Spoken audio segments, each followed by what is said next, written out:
Nak tanya ni, boleh ke kalau solat masa sujud tapak tangan berlapik dengan kain telekung? Sah ke tidak?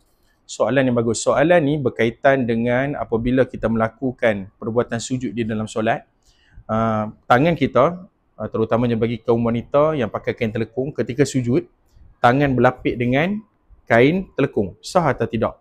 Untuk makluman semua, ini bukanlah kali pertama saya menjawab pertanyaan ini. Sebenarnya pertanyaan ini kerap juga ditanyakan kepada saya, sehingga kan semua soalan-soalan yang paling kerap ditanya, saya kumpulkan di dalam buku ini, iaitu buku Sah ke Tidak Sah Solat. Dulu keliru, sekarang dah faham. Iaitu saya susun buku ini lebih kurang 101 soalan. Jadi jom kita tengok jawapan yang ringkas. Kalau kita tengok buku ini, sah ke tak sah solat ini, dia ada 101 soalan.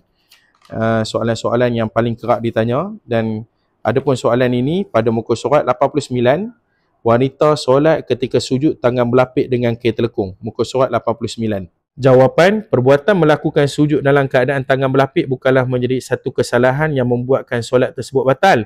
Ini kerana menurut mazhab Syafi'i rahimahullah, ketika melakukan sujud yang wajib ialah membuka sebahagian dahi, bukannya tangan. Kemudian kalau kita tengok kesimpulan, ketika melakukan sujud, hanya sebahagian besar dahi sahaja yang tidak boleh berlapik.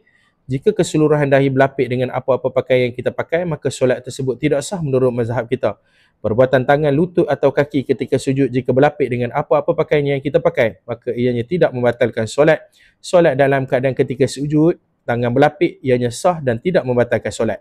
Dan di dalam buku ini juga, saya telah menyusun banyak lagi soalan-soalan yang paling kerap ditanya oleh masyarakat kita.